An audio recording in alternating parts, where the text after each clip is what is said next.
Izoduwa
rough courts.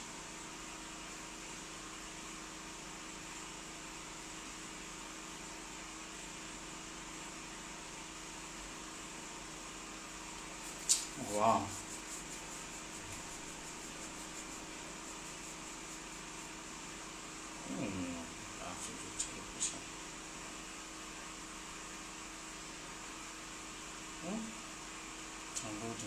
Okay, good evening. Where Domo, a quick one. I want to play something. Today we have a very interesting topic. I think I've talked about it, these two topics. Some certain things propped up in some conversations that I had with a couple of our people on a conference call. I felt it is important that I reiterate what I stated before now.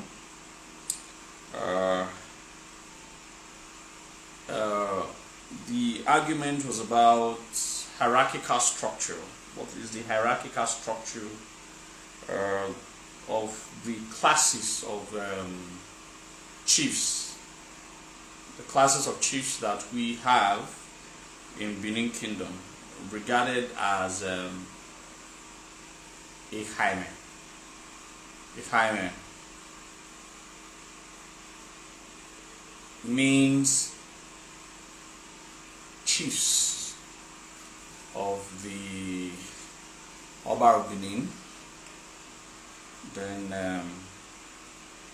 amongst these Jaime, you now have different groups that makes up of these Jaime. There you have the town chiefs we regard as Egaiwo, Noe. Then you have the Ogbe chiefs, the ones you refer to as Egaiwo, Nogbe.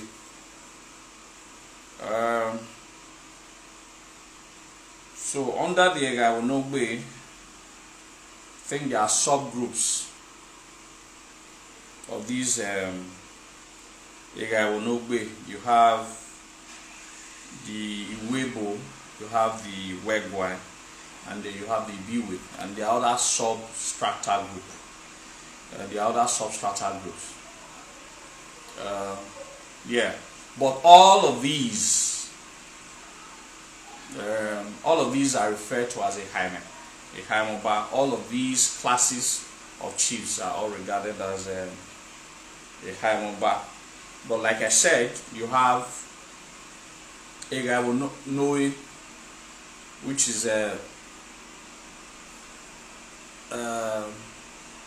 is classified Egaiwo Nohe, in which the Iyase is the head of those classes of chiefs. Then you now have Egaiwo Nogbe, in which Uwangwe. As a matter of fact, these issues are not straightforward. It's not very straightforward issues. I didn't grow up in the palace, but some of the people who grew up in the palace that I've interacted with, they have dispute amongst. It's a known fact. I know a lot of persons might get fringed or get crimped up by what I want to say, that the Iwebo Palace Society, the Egaiwo Nogbe, who is now further divided into three, these three subgroups are referred as the Palace Societies because they function from the palace. Their base is in the palace. Unlike Egaiwo Noe, who operate from outside. But these Iwebonogbe operate from inside, and they are classified as three: Iwebo, Iwebo, and Ibiwe. Alright, but sometimes I heard that the Iwebwa people do believe that they are the closest to the Oba of Benin, and therefore their palace society is higher hierarchically than the Iwebo. But for what I have read from all books that has been passed down from generation to generation, Iwebo are higher than the Iwebwa. Hello? Okay.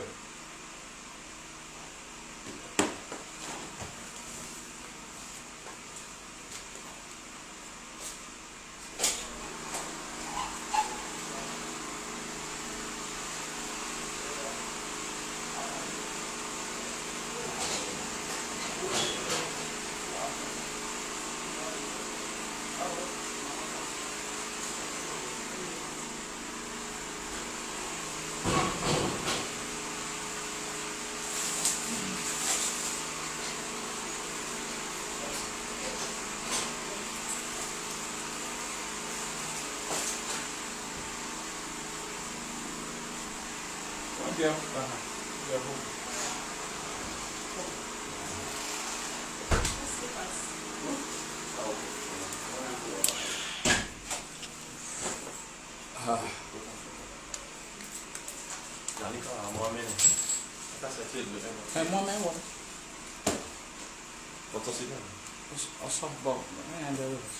So, like I was saying, these are different classes of Iwebonogbe, but in all, it is classified as Iwebo, Iwego, and Ibiwe. But all of these classifications of Ihaimoba, they all have respective functions. But today's topic, we're going to be talking about the hierarchical classifications between these Ihaime and the Enigi and the Ojonwe. We've once had these debates before, but we want to, for the sake of clarity, we'll want to take it again for clarity's sake. So basically, who are the Ihaime? Basically, who are the Enigi? Basically, who are the Ihaime? And again, who are the Enigi? And after which, we're going to look at who are the Ejon or Ojonwe. These are different structures we want to look at it. Then, like I said, I didn't mention Uzamani Iyon because the Uzamani Iyon, basically, like I've said, they are not Oba's chiefs. They are Ejon. They have their role that they play for Benin Kingdom, irrespective. So we're going to look at all of these, and after we're done with all of these, we're going to interact. I want it to be as interacting as possible. I want it to be as interacting as possible. Then after which, we can now switch on to the other topic. A lot of persons have been calling me Imuohan. So there's something I need to get out. Imuohan and all of that. So we're also going to talk about it. And if care is not taken, we can look at various people who can handle some of this project, but either at the group level or at the individual level. These are going to be things that we're going to look at critically. But the first one is to talk about the hierarchical classification of these. This thing is still downloading, so I'll give it time to download. We're going to look at all of this hierarchical classification. So if you're here, I want us to invite others to join us so that we can make it as interactive as possible. So I don't want it to be a one-way thing. All right, you can ask questions, you can clear your doubts, you can contribute. We'll now look at, we'll argue it, we're going to debate it. It's subject to which you think. I'm going to present these issues based on empirical facts that I have, and which is subject to debate, like I've said. Then at the end of it all, the best person who argues the best is not about, okay, I want to say wins, but this is not about who wins on who loses, but this is about, I want to speak from my own side. I believe, I've always thought before now, I believe that the chiefs, some of the chiefs are more powerful than the immediate. This is not a debate. I favor that chiefs are more powerful than the inigi. I believe so. So, but I'm not saying that I'm correct. I'm not saying that I'm correct. This is our history. This is subject to an authoritative argument, sort of a debate. I will say why I said so, why I believe that these chiefs are more powerful, citing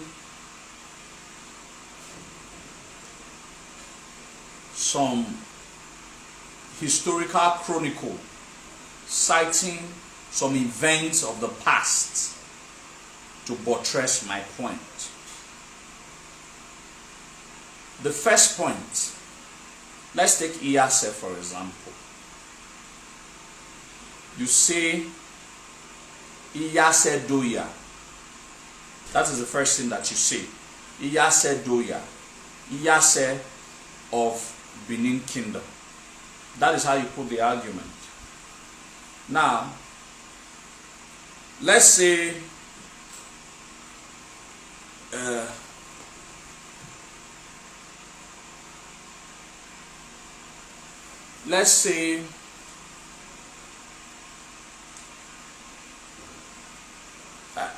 okay, I'll be a little bit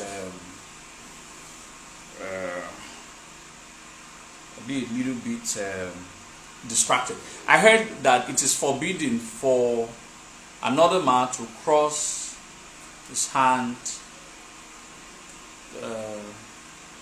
on the Oba of Benin head. Okay, true. To buttress that your point, let me. Before the time of Obaisigi, the Olia puts the crown. I think I've said this in some forums before. Before the time of Obaisigi, the Olia puts the crown on the head of every Oba, incoming Oba, before the time of Obaisigi. But after the unfortunate rivalry between the Uzamas and Obaisigi,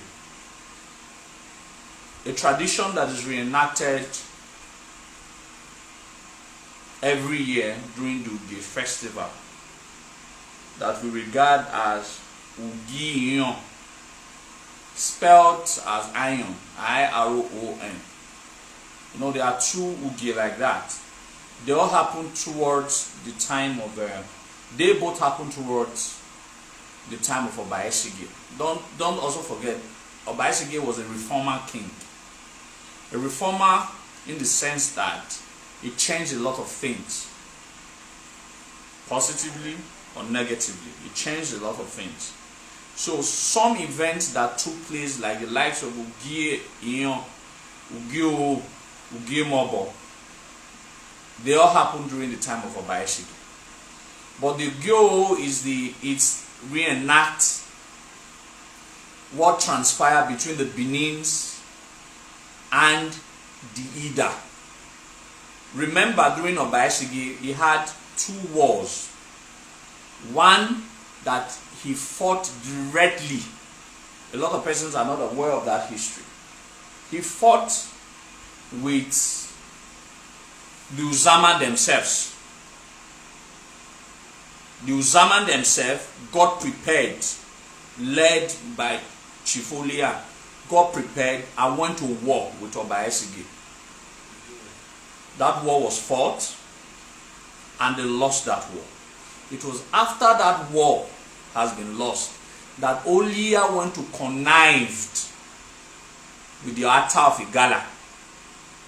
So when the Benin now took war, that war that the Uzaman themselves fought with Obaesige is reenacted as Ugie. But the one that Olia eventually also now caused between Ida people and the Benin people is reenacted as Ugie, the old bird, the bird of prophecy. I guess you people have heard it. So, after that unfortunate events and episodes that had transpired many years ago, hundreds of years ago, Obaesige would have punished them, but the likes of Olia, Idoen, and Uwangwe, they have immunity to their offices. Anatabedo, Aigbolia, Aigbedoen, they have immunity to their offices. So what Obaesige would have subjected them to death, he didn't because of the immunity to their offices. But instead, he stripped off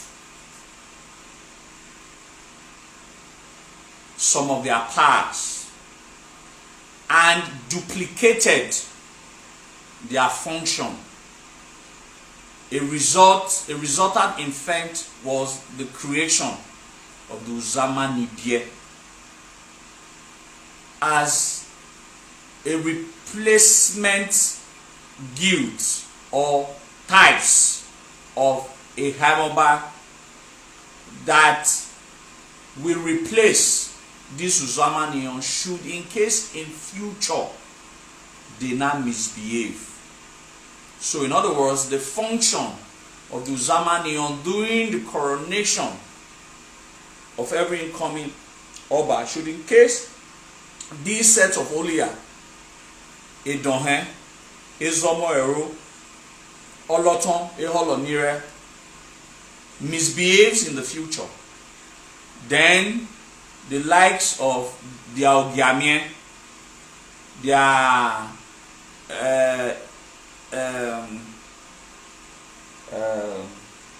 Ineni Besawa, there's one called Ineni Besawa, Ogiamien. I've forgotten the names of these 7 of them. There are also 7 in numbers. Should be able to take the function of these kings. So, but another thing that he did, he barred them forever putting the crown on top, on the heads of succeeding Obas of Benin.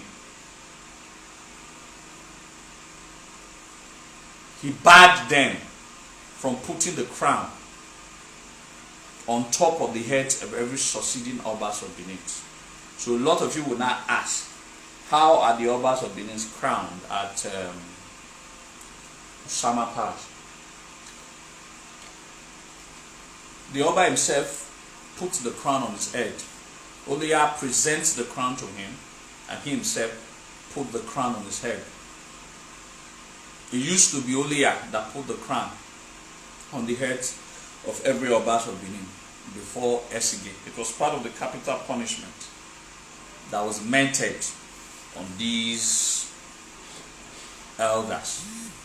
So, if by sacredness of the functions of Oliya, they are even barred from putting the crown on top of the Oba of the head, who is now the president, to not fake whatever medal across on top of the head of the Oba of Benin.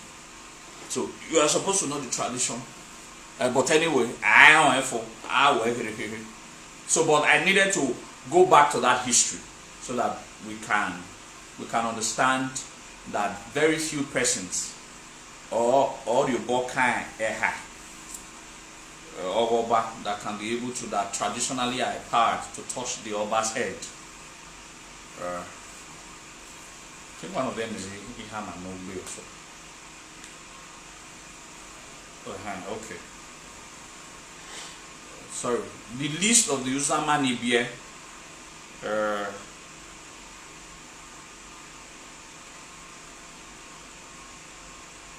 The list of the Uzama Nibie.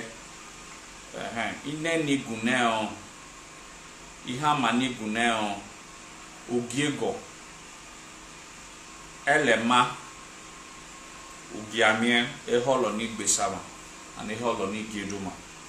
Obviously, a lot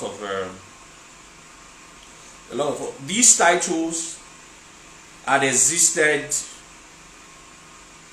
before the time of Obaig Esige, except Eholoni Giduma.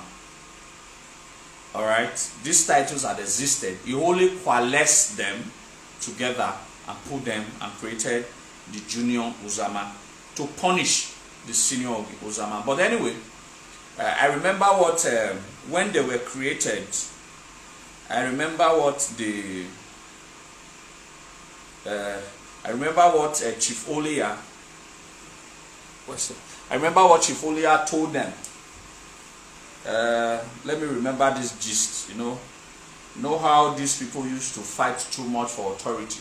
Oliya had mocked Ineni Guneo that he shares the same the other time. Owe uwari egbuwa gima ma go basimiya.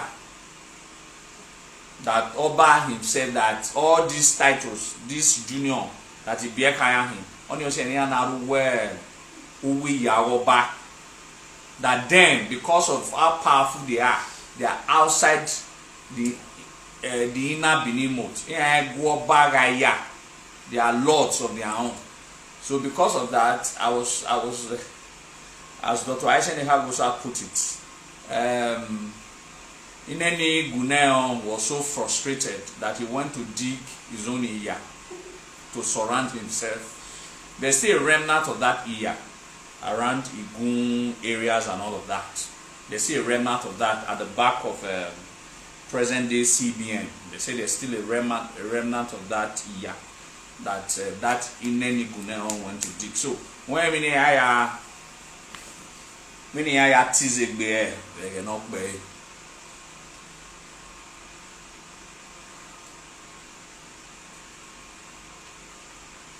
What of his barbers that cut his hair?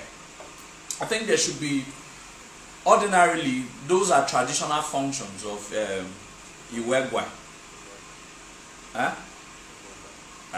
So those are the traditional functions of Omada, who are also enabled to take such functions. Like people dresses the Oba, the Iwegwa who owns the Oba's wardrobe and all of that. So people have those traditional functions, and they are the only people that can there's nothing to be sorry about. A question no any. So but there are people who does that function. And I think that belongs to the Iwegwa Palace Society. of the Oba of Benin that does that. So they are also enabled to do that. So going back to what we were saying, I am of the opinion that the chief, some of the chiefs of the Obas of Benin are more powerful than the Nigi. The reason why I said using the Iyase as a case study is this. You say Iyase Doya, Iyase of Benin Kingdom. So that means his title is bounding on his title, he's bounding on the entire Benin Kingdom. So he, in passing, is recognized sometimes as the traditional prime minister of the kingdom. Now, in the old, the 4 cardinal chiefs of Benin Kingdom, Iyase, Esogma, Eson, Osuma. These are the 4 cardinal chiefs of Benin. Remember that all the Benins have, we have always operated on the principles of 4. Agada, on the principles of 4. These 4 chiefs commands each of the 4 cardinal points of the world. Or better still, they command the 4 cardinal points of Benin Kingdom. And each of these 4 respectable chiefs, they also channel egenede omedeniya se ya yegwa. Whether omogietiye amagietiye, he must go to the palace. Ediyase. Of all the 4 days, Osuma day was originally owned by the Oba, but the Oba of Benin bequeathed that day to one of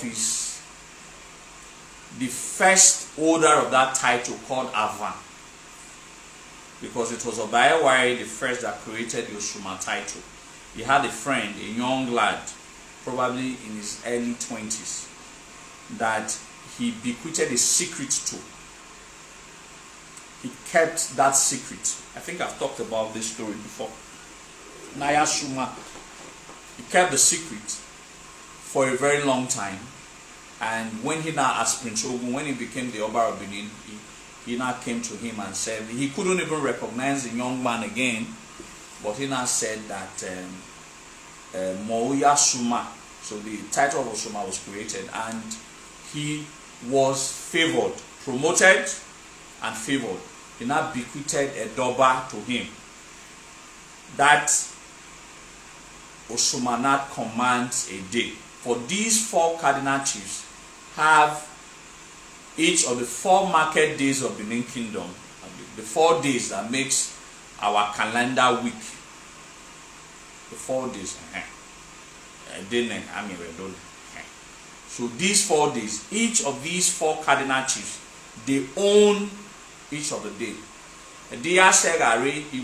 He will start propitiation from his house as early as 6 o'clock and go to the palace and end the day and channel until he finishes the prayer. No activities in the palace will start, and that is the beginning.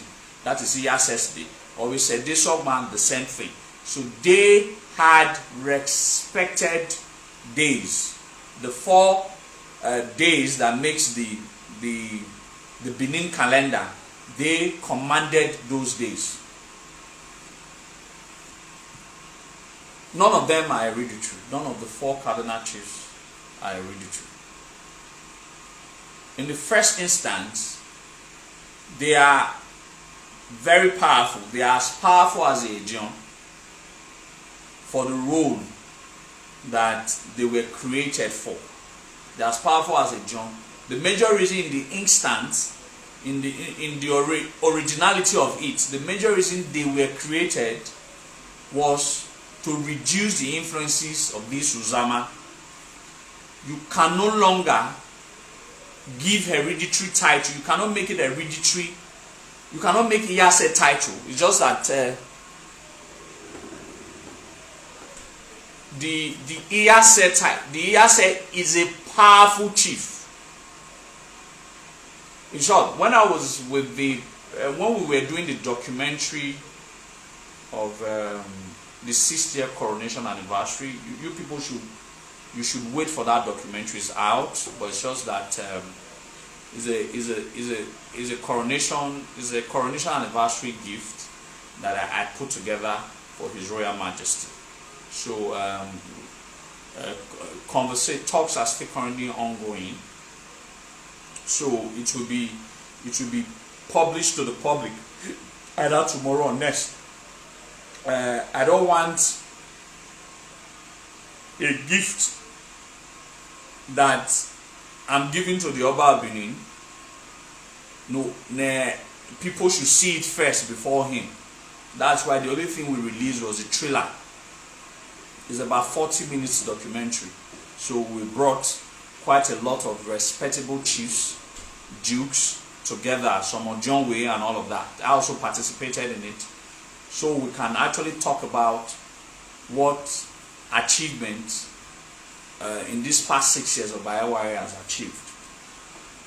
So, and some plans that is currently ongoing for the Benin people to benefit from.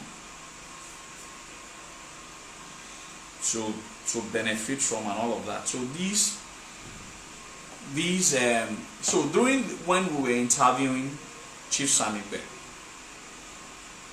I remember I told him that of all Iyases of Benin, the only Iyase that has never given any Oba any problem is the present Iyase of Benin.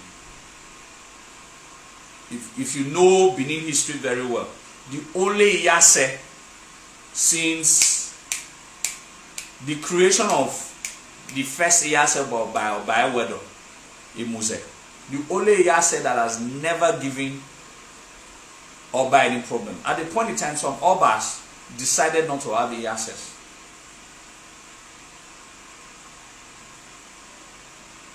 Decided not to have Iyases. Decided because they were troublemakers. When you talk about likes of Iyase Kpere, for example, he's a rugged man to the core. If you talk about Iyase Ode, was a rugged man. Those guys were too rugged. Taking it even to recently, the likes of Iyase Udao, B2, Chifute Tenegabi's father. That man was very rugged though. If you know the story, if you know some of the stories about B2, they were rugged. The only Iyase that has never given any Oba any problem is Sanibe. So when I give you a problem, you know, the tremendous respect. He sees the Iyase title as a privilege. You know, he's a man that a lot of people should learn from. He sees the title as a privilege and not as a right. A lot of Benin people, we see that title as a right because the title holds a lot of power, commands a lot of power. So when you have someone, I think that's why most Obas are very careful on who they give the Iyase title to. There are some people that are holding lower title. If they were giving the Iyase title, Benin Kingdom for cash fire. But that is why recent Obas try to look for calm-headed people to give the Iyase title because it commands so much power. So you cannot equate the Iyase title, with all due respect, to any Enogi. With all due respect. Like I said, I'm not saying that what I have said is absolute. I am only saying that contextually, by way of argument. We can argue this. So because that argument propped up recently, that some persons had alluded that the Nige were more powerful than the Ihaimoba. So, but I disagree. No, some other Iyases before him, some Iyases before him were equally very educated. Iyase Oda was very educated. The one before Iyase Oda was what was his name again? After B2, he had called Baseki B2. There's another Iyase before Oda. Oda before Sanibe. No. Iyase, you cannot. The Iyase. This is a tricky question, Bright Oloton. Saying that the Iyase is more powerful than the Ejon. That is a very tricky question. That is a very tricky question. I'm not for issues of future deliberations. I'm not going to answer that question. The only thing I can say, they are at par, because in the first instance, Iyase was created to reduce the power of the Uzama, not Usama, is a Z. Iyan or Zama, people who makes mockery, people who denigrate the Oba's authority. You understand? People who denigrate Oba's authority, people who makes mockery of the palace, of the authority of the Oba of Benin. Iyan is Zama. That is why some of them do not agree to be regarded as Osama, because it's denigrating to them. Instead, they will prefer to be regarded as a John, because of what the word Uzama came from. So, I'm not going to answer that, but the only answer I have is that Iyase as a title was created to reduce the influence of these Uzamas, to reduce their influence, because in the old, they were very powerful. I've stated some fact in the old, that when the Ogiame administrator, when he wanted to also create a title, the first title that he created was the Olia title. Why is the Olia important? Without the Olia, no king in Benin is crowned or recognized as at of the old. So what the Ogiame did at that time was to quickly choose one of his sons, I mean a Viana, to choose one of his sons to become an Olia, to also crown one of his sons. Because if you are not accepted by the Olia, it means that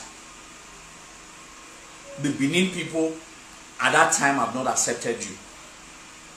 So they had functions that was very powerful. So Obayewedo, who was also a reformer king, understood that if these people's feathers are not plucked, if these people's power are not curbed, a time will come, they will start to avert even the ordinations and words of the ancestors. So he now created titles like the Iyases, the Esogman, the Uwangwe. But the point is that you cannot create, these titles were created to reduce this influence. So mind you, Iyase is the first title that was created by any Oba. In short, Iyase is the first title that was created. Minding the fact that the Uzamans or the Ijon has been part of the system of governance right from the very earliest times of the Ogisos. So the first chieftaincy title that was created in Benin Kingdom. So Iyase is older than every other chieftaincy title in Benin Kingdom except the Uzama.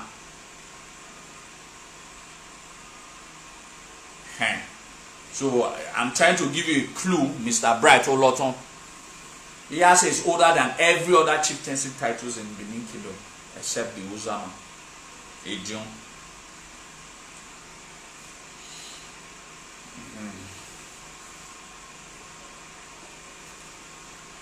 So they are not bases. I just feel by argument there are some respective chiefs that are very powerful, and a Nogi is restricted to his domain.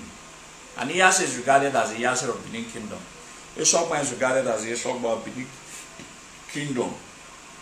But a Jew or an Enogi is only restricted to his jurisdiction within Benin Kingdom. Within Benin Kingdom.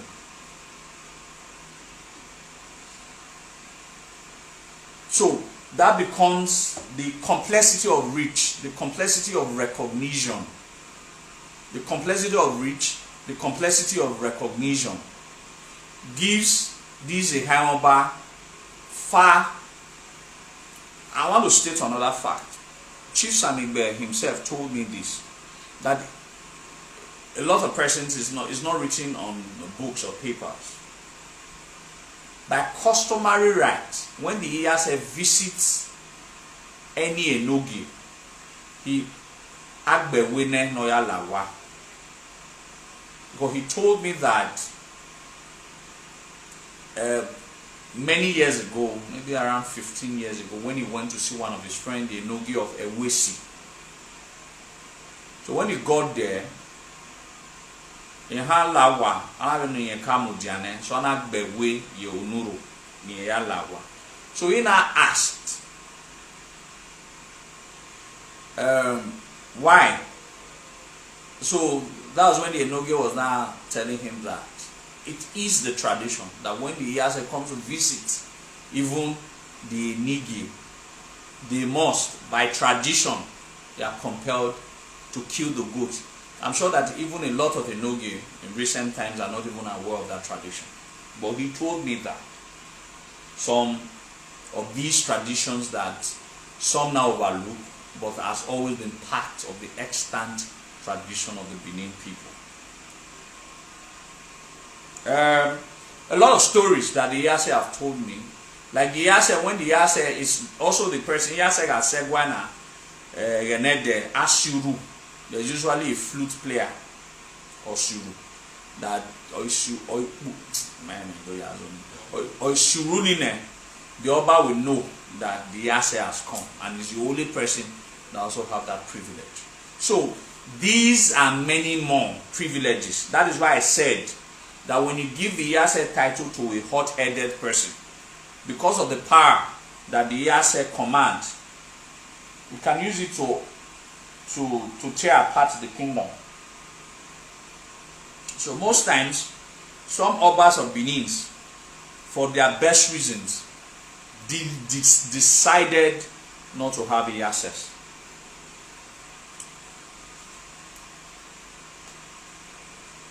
No.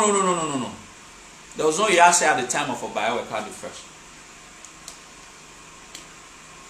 Obayeweka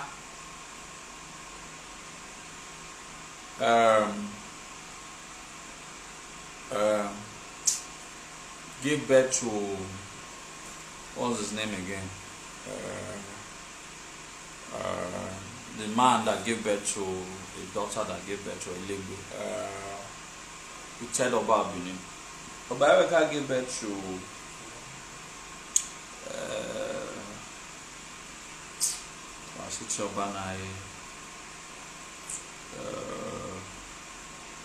is the elder brother to Obayehemi.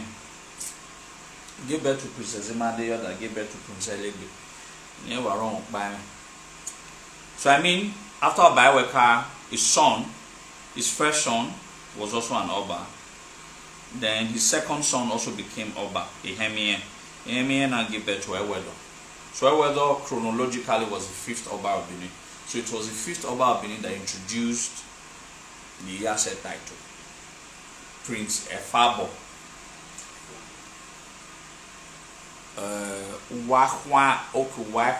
Yes. Thank you, Mr. Christopher. I usually, that's not how they used to pronounce it though. But he may pronounce it. Anytime I'm with Iyase, if I pronounce it, will just be laughing. Oh, Izoduwa the great time.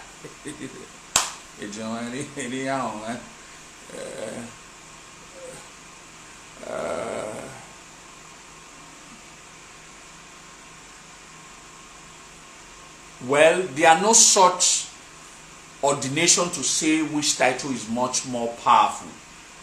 The only thing I can say that there are classes of powerful titles in Benin, but they all have their respective functions.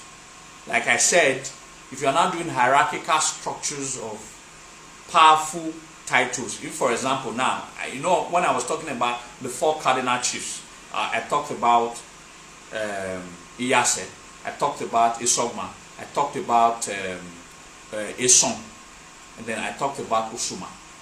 You know, after Osuma, the next title they have, you know, is actually the Yoruba title. After the Yoruba title, you have number 6, I think Ologose. Ologose the first time. Osama is Sisa. Okay, oh yeah, Osama is 6. Osama is 6, and Ologose is 7. Now, look at these 4 chiefs. But there are some certain things that they are doing in the palace where Uwangwe takes. Uwangwes are not part, they are not Egaiwo Noe. Is the head of Egaiwo Nobe. There are some certain things done in the palace where the Uwangwe takes precedence even above the Iyase, the Esogman, the Osuma.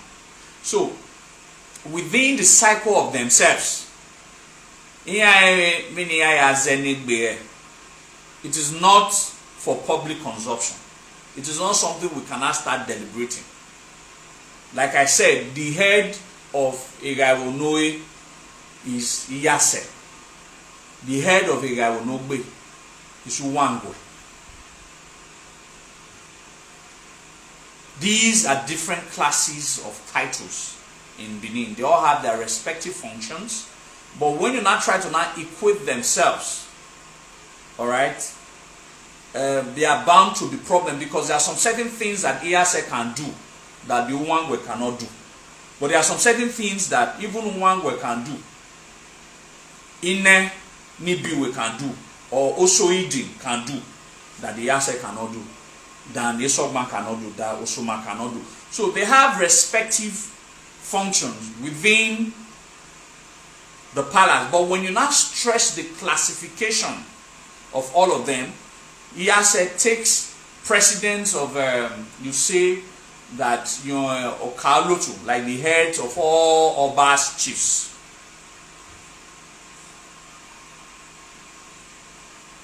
Like the head of all Oba's chiefs, when you not take them as stretches. But that does not mean that in some certain functions, there are some certain functions now that will be done in the palace where Iham and Iogbe takes precedence over every other Iham.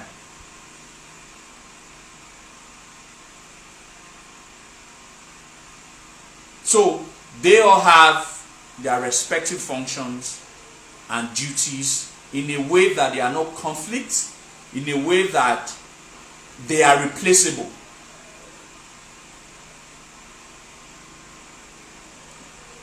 Over the years, the kings of Benin discovered that some chiefs can be that powerful, found ways to ensure that their ways to water down their power. There are ways to water down their power so that the power does not get to their heads too much. So there are checks and balances in the formation of the organizations of Benin Kingdom. That's why I always tell that our organization as a people is close to perfection. Even there are checks and balances.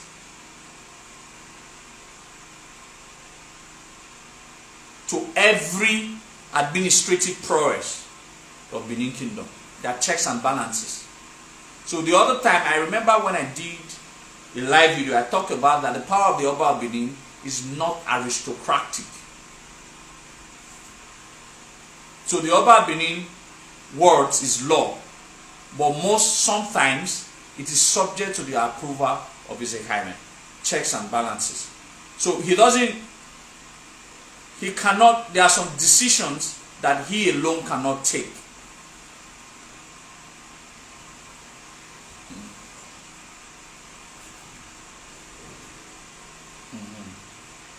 There are some decisions he alone cannot take.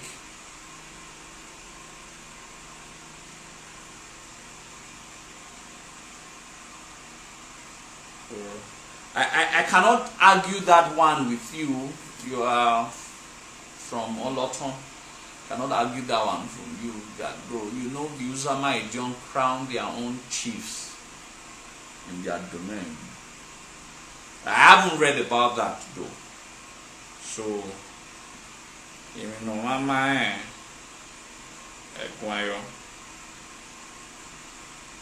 so I don't know about that. I'm a friend of the present Olia of Benin, but I think me and him we have never had that kind of conversation. But all I know is that they had their respective domains. They had, like I said, when Obaisigi created the Uzamanibie, Olia was seen laughing at some of those members of the Uzamanibie, telling them that, oh boy, you want to use yourself to compare me, Olia. You went the drag, follow about being the drag here. Me did my own. They had their own respective domains. No Yaubi. Olia no Yansiloko. Ezomo no Yanzebu. You know, like that. Oloton is a Sekiri. Sekiri, yes. Oloton is a Sekiri. Then Eholo. I know he propitiates over the Ire shrine, but he has also his own domain. But I don't know whether they have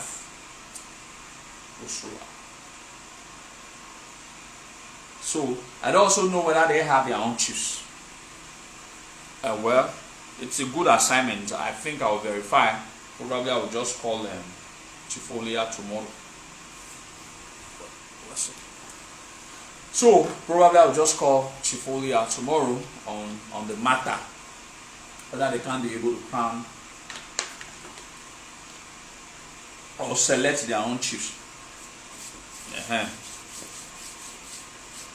So I think hierarchically, like I've said, I believe that the chiefs, they have some of them, not entirely all of them, because we have hundreds and thousands of them, takes precedence over the Nigi.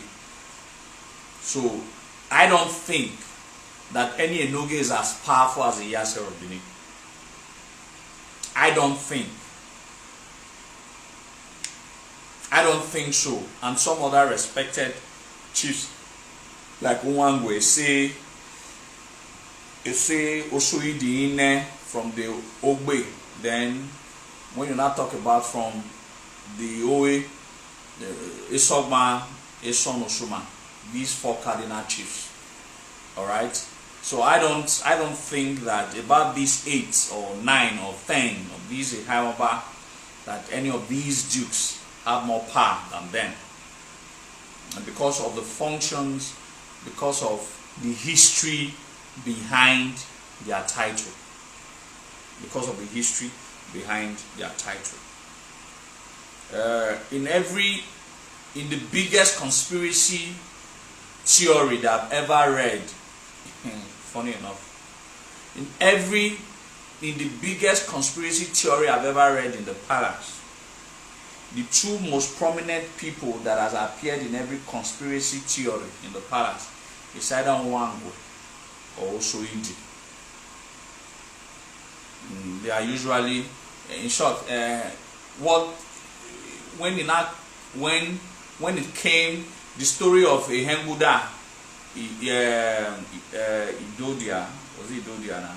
That Kpere, Kpere, Ihenguda bomb. That story, Ihenguda did Kpere, who was a Yase, did everything to appease the Oba. I think a parable came, and our baga kwe also the kwe.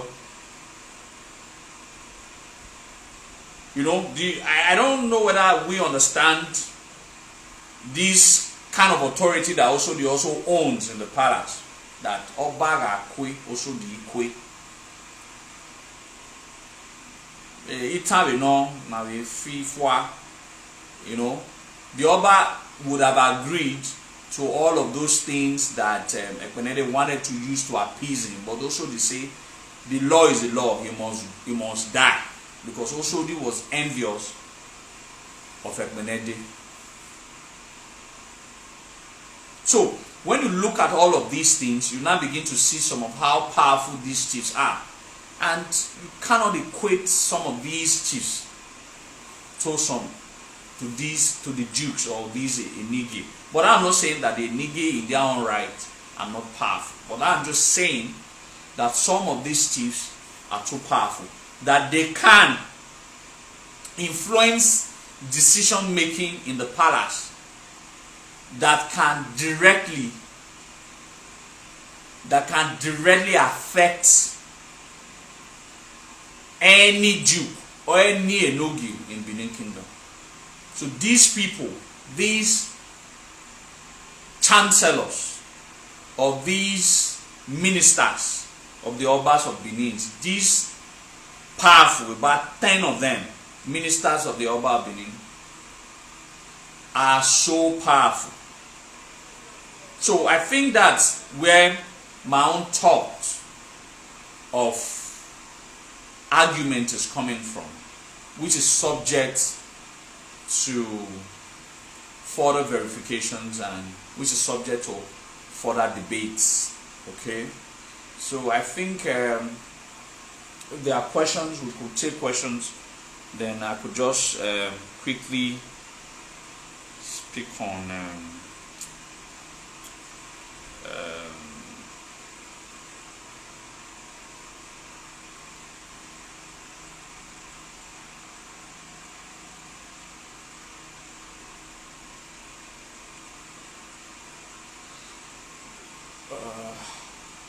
just quickly speak on.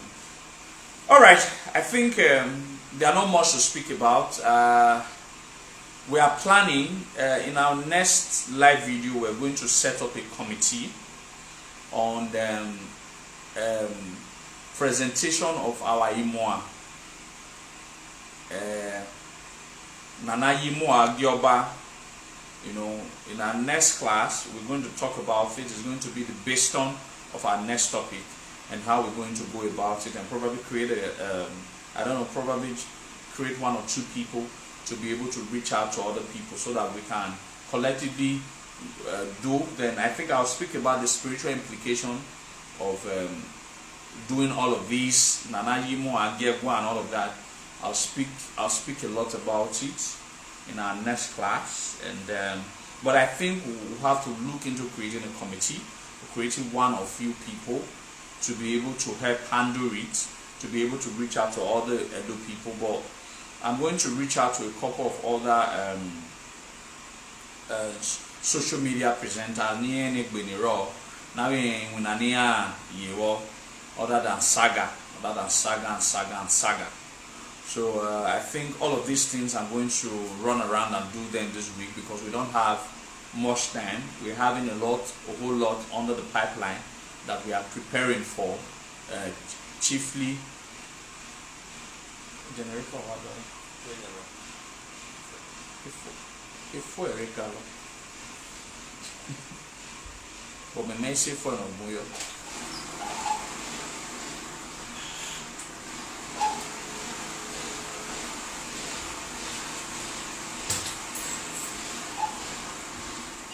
Sorry, I think my gen is about to go, but it will come on. But what I'm just saying is, oh, woman, Ipa.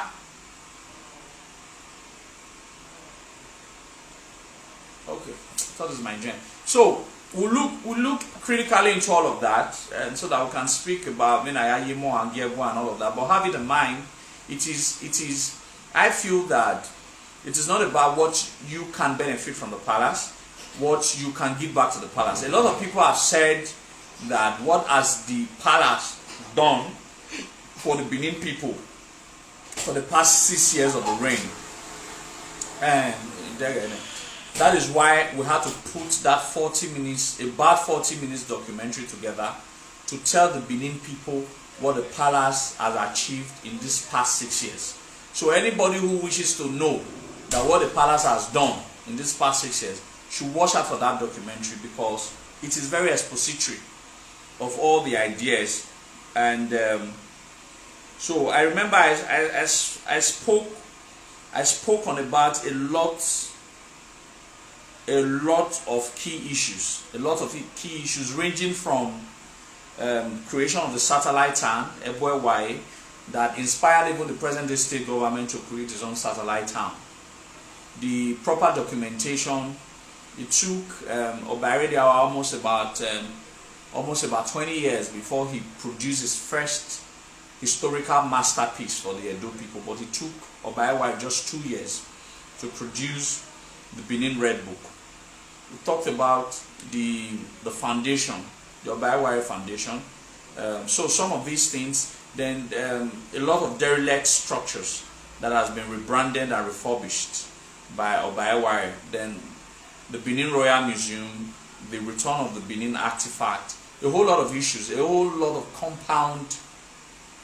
compound specific issues of what Obaredia has done in this past 6 years and all of that. It's an expository documentary from different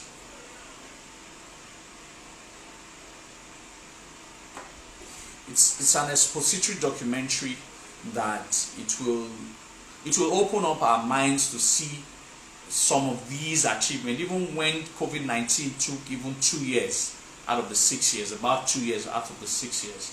And so that was why the documentary was meant to answer some of these questions that is currently under the pipeline. So professionals are currently handling the kickstarting of the project. It is even what the state government copied in the name of building a satellite town that some houses, but I don't want to speak. I've been told not to. I don't want to speak about the guy for now. I don't want to speak about Obaseki for now. I don't want to speak about Obaseki. But however, let's get in the mind that the documentary might hit the public space tomorrow. But when you hit the public space, ensure that you share it. It's about 38 minutes. About 38 minutes long. All right. A lot of persons came in. That documentary cost quite a lot from my pockets because it was about 4 days filming. Every day, a day filming was about 160,000 to film for a day because we had to use the best instrument. To do that, and thank God that my brother, who is an emerging documentary director, Amowie did it for me for free. Because he completely understands that everything you have to do now has to be what you can do for Benin Kingdom. We can't wait for Benin Kingdom to do anything for us. The little things that we have to give it back to Benin Kingdom. So I reached out to him. Then I called Chifute Chinegi and I was like, hey, Pao, Alpha, I want a unique soundtrack. I don't want to go to the internet to pick a soundtrack for this documentary. I want a unique soundtrack for this documentary that specifically is for LY. And he said, okay, Izoduwa, but I cannot afford it. I didn't pay him. I only paid for the studio section, which was 15,000 naira. I paid for the studio section, and he got 1 or 2 persons. He did it for free. The only thing I paid for was the studio section, and he took 1 or 2 other ladies, cultural troupe, to accompany him, and 2-3 minutes, that masterpiece was created. The soundtrack was created specifically for the documentary. So yeah, I think that was it. The only person I think I ever talked about, because I was just preparing for my dad's burial. So the whole project cost about close to ₦1 million. Then one of the chiefs supported with 150,000. I think that was the only person I even reached out to.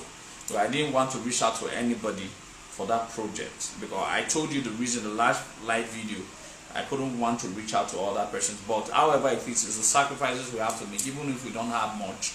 If I have the kind of the money, my idea was that I wanted that documentary to hit up, to be played on Arise TV, Channels Television, ITV.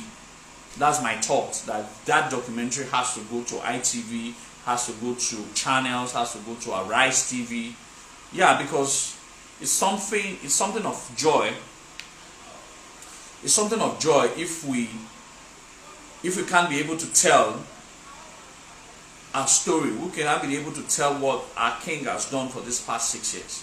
And this is not anybody commissioning anybody. This is me waking up one morning and I was like, the thought just came to my mind. Let's do something. Let's do something for this coronation anniversary. So I called Osakpolo.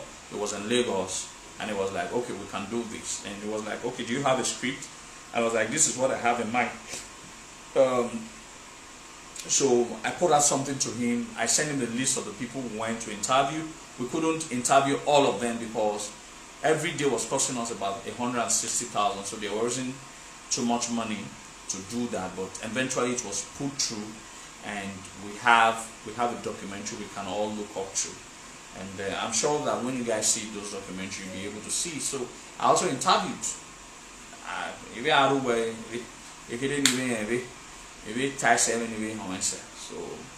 that was about it. But I'm sure that when the documentary comes out, the only thing I want you all to do is to ensure that you make it viral. Only we log now. I'm not saying anybody should pay for it. It has already been done. But because I cannot release it now because approval and some certain issues, we are still currently working on it. So once that one is cleared up by tomorrow, by latest tomorrow, maybe 7 a.m. on Tuesday morning, you should be hitting the social media space so that people can actually see the work, the beautiful work that we did on that documentary. So I think that's about all that we have to say for now. So I appreciate all of you that came out today to join us, and sorry I've been very inconsistent lately.